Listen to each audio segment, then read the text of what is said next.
Let's get started with our first news. Jon Jones continues to take shots at Tom Aspinall following UFC 321.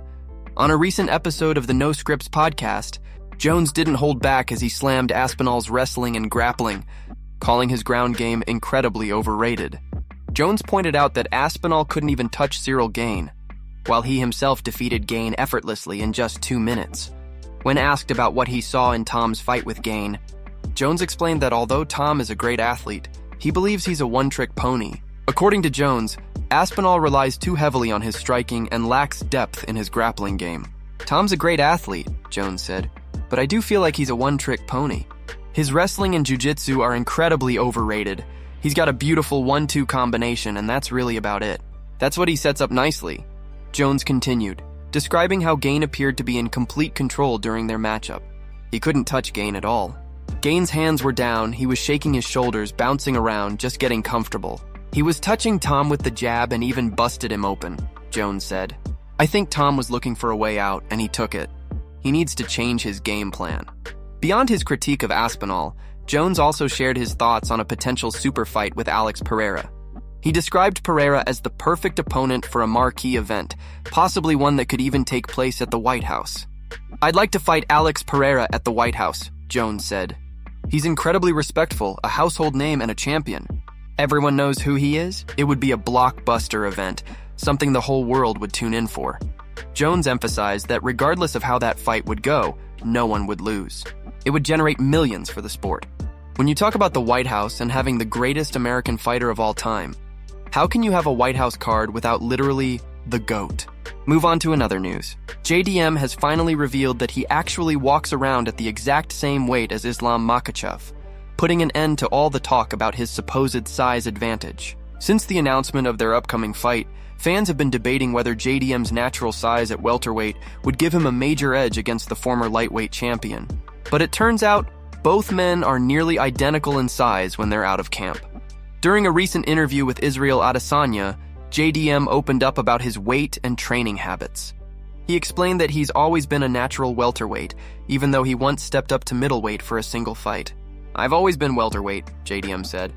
I had one fight at middleweight, but I've always pretty much been welterweight. When asked if his body was still growing or if he expected to stay in the division long term, JDM made it clear that cutting to 170 pounds is manageable, but dropping any lower would be out of the question. My weight cuts are pretty easy, he said. Pretty easy, but not easy enough to drop down to lightweight. Fuck that. He then revealed his current walking around weight. Probably like 87 kilos, he said. That'd be heavy for me. Like 87s after a meal. He laughed as he explained that when he's in fight camp, his weight typically drops a bit lower. If I'm in camp, then it's maybe 85-ish. That's a light cut for me. Getting to 77 is pretty easy. Interestingly, Islam Makhachev himself has previously said that he walks around at the exact same weight, 87 kilograms, or roughly 191 pounds, even though he competes at lightweight. That revelation completely changes the narrative surrounding their matchup. Fans had been quick to label JDM as the much bigger fighter, but based on these numbers, that's simply not the case. This means that both athletes are entering the fight from a similar physical frame, but with very different approaches to cutting weight and performance. For Islam, the challenge will be moving up and testing his power against a natural welterweight, while for JDM, it's about proving that his size and skill can match the precision and championship caliber grappling of one of the most dominant fighters in the sport. So, despite all the talk about size, JDM's latest comments show that the matchup is far more balanced than most people think, and that both men are stepping into the cage at virtually the same weight. Move on to another news. New details have emerged regarding the ongoing UFC betting scandal, and things are getting even more serious. Isaac Delgarian's coach, Mark Montoya, has confirmed that the FBI is now officially investigating Isaac for his fight last weekend. During his appearance on Ariel Helwani's show, Montoya revealed that he spoke with Isaac on Sunday and informed him that he has also been released from his team at Factory X Gym. According to Montoya, he doesn't believe Isaac will ever fight again, regardless of whether he's found guilty or innocent. When asked if Isaac would be allowed to return to the gym in the event that he's cleared of wrongdoing, Montoya said he'd have to cross that bridge when it comes. The longtime coach also took the opportunity to clarify his own involvement, making it clear that he has never participated in sports betting and has nothing to do with any of the accusations surrounding his fighter. Montoya passionately defended his integrity, saying that his gym and reputation are under attack. "My gym is being attacked. My integrity is being attacked," he said.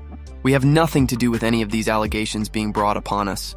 This is my life's work, and you can bet your life that I would never, for any amount of money, sell my integrity or my word, because in life, that's all you have."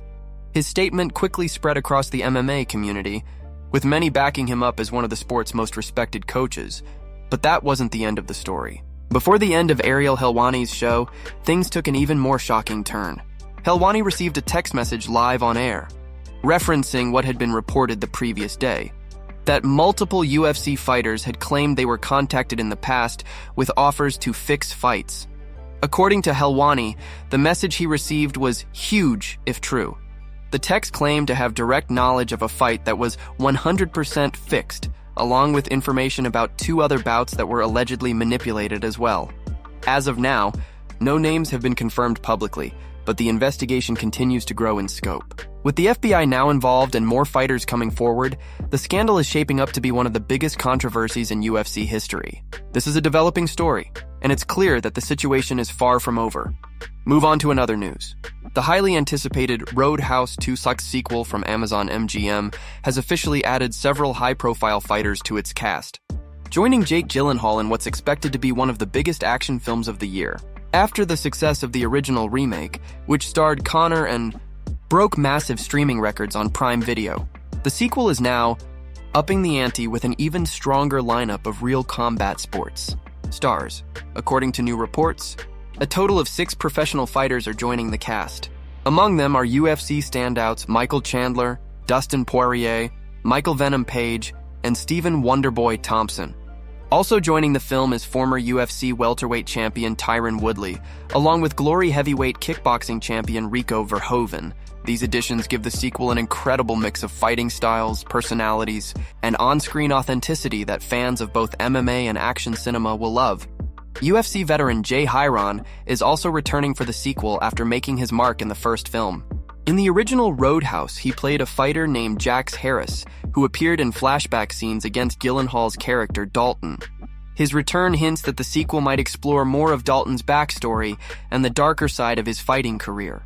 The movie will once again center around Jake Gyllenhaal's character, a former UFC fighter turned bouncer with a mysterious past. With this new lineup of real fighters, fans can expect some of the most realistic and hard-hitting fight choreography ever seen in a mainstream action film.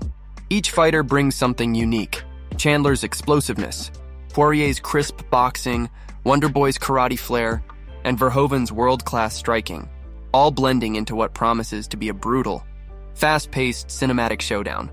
The sequel's star-studded cast doesn't stop with fighters, though. It also includes former WWE superstar Dave Bautista, who's set to play a major role alongside Gyllenhaal.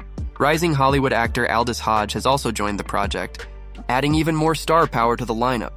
With this mix of real combat athletes and established Hollywood stars, Roadhouse 2 is shaping up to be a massive blockbuster for Prime Video.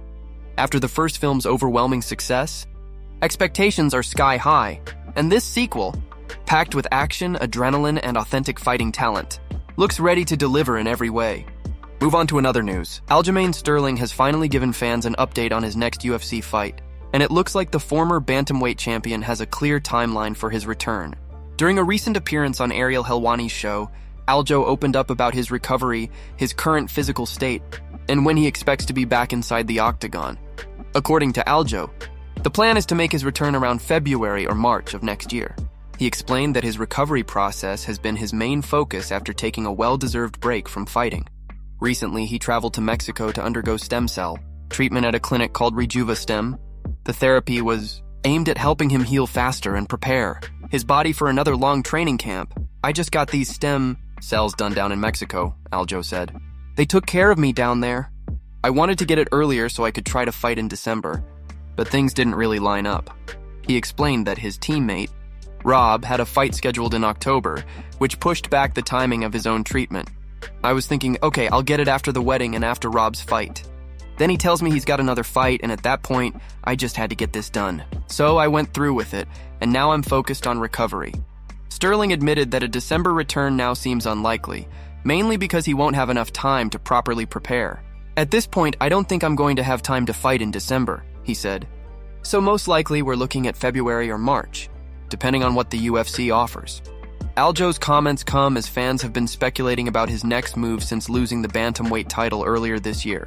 Many have wondered if he'll stay at bantamweight or fully transition to featherweight, a division he's hinted at testing for quite some time. While he didn't confirm which weight class he'll fight in next, his focus seems to be entirely on recovery and returning at full strength. As always, Aljo remains one of the most technical and strategic fighters on the roster, and his return will no doubt shake things up in whichever division he chooses. For now, he's letting his body heal, keeping sharp in training, and preparing to make a strong comeback when the time is right.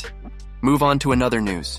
Team Khabib's head coach Javier Mendez has shared some surprising insight into Islam Makhachev's training habits, revealing that the lightweight champion sometimes overlooks the potential risks of sparring with heavyweights. While Islam is known for pushing himself to the limit, Mendez admitted that he's had to step in more than once to stop the champion from taking unnecessary damage in training.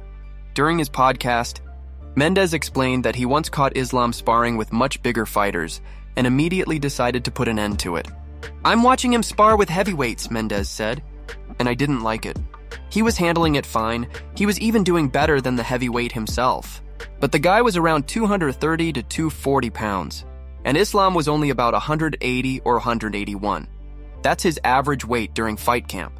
The veteran coach went on to explain why these sessions concerned him so much. "I didn't want Islam to get hit by something that big," Mendez said.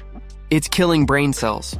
I don't really like him doing that, but he's done it enough times. And probably still to this day, he's still doing it." His comments showed genuine frustration, emphasizing that while Islam's toughness is unmatched, the long-term risks of absorbing heavy shots from fighters nearly 60 pounds heavier could be dangerous for his health. Despite that, Islam's record in actual fights speaks for itself. Apart from his knockout loss to Adriano Martins back in 2015, Islam has never taken serious damage inside the octagon. Since that defeat, he's been on an incredible run, 15 straight wins, dominating his way to the UFC lightweight championship. His defense and composure have been key to that success, as he's not only a grappling expert but also an increasingly dangerous striker. Islam has scored knockout wins over top-tier opponents, including a brutal head-kick finish of Volkanovski and dominant victories against Dustin Poirier, Charles Oliveira, Dan Hooker, and Bobby Green. His blend of striking and wrestling has made him one of the most complete champions in UFC history. Now, talks are heating up for a potential super fight between Islam and Ilya. The featherweight champion has reportedly moved up to 155 pounds to chase the matchup, claiming he can knock Islam out or even make him tap with his signature Darcy choke. While Team Khabib insists Ilya should first earn a #1 contender spot, UFC middleweight Colby Covington recently claimed that the fight is already in the works. If it happens, it could easily become one of the most anticipated fights in recent memory. A true clash between two elite champions at the peak of their powers. Move on to another news. A heated back and forth erupted between Francis Ngannou and Jake Paul after Ngannou reportedly turned down Jake's offer to step in on short notice to replace Gervonta Davis. What started as a simple fight offer quickly turned into a fiery online feud between the two. Unfolding late Tuesday night on X, Jake Paul kicked things off with a direct shot at the former UFC heavyweight champion. He tweeted, "Dear Francis, just say you already got humiliated in boxing and are scared to lose to Jake Paul. I accept that you are light work, my friend." Stuck in mud. The post immediately went viral, drawing reactions from fans across both boxing and MMA communities. Francis didn't waste time responding. He fired back with a sharp warning, writing, "Choose your words wisely, boy. I agree that you need someone to discipline you for what you did to Mike Tyson, but stay in your lane." His response referenced Jake's recent controversial sparring comments about Tyson, adding extra heat to the exchange. Jake quickly hit back again, escalating the tension. "My lane helped your lane," he wrote. "I spoke up for you over and over again. No more, look at yourself in the mirror. God don't like ugly. Maybe the truth is you're a fake, holier-than-thou actor when it's always been just about you." Jake didn't stop there. He took further shots at Francis's image, saying, "Maybe use your platform to speak on the youth of your country. Posting a flag, ain't it? Instead of doing TMZ interviews like a con man to talk about me, reality check. I sleep you in boxing and Jon Jones does in MMA." That last line stirred the pot even more, as Jake dragged Jon Jones into the feud, implying that both he and Jones would easily defeat Ngannou in their respective sports. Fans immediately flooded social media, choosing sides and dissecting every word of the heated exchange. Francis eventually wrapped up the argument with a calm but firm final statement. "You did speak up for me in the past," he wrote, "but we are still not in the same lane. Grow up and don't fall so low." While Ngannou chose not to fuel the drama further, Jake continued to stir headlines with follow-up posts, insisting he's serious about fighting Francis in a boxing ring.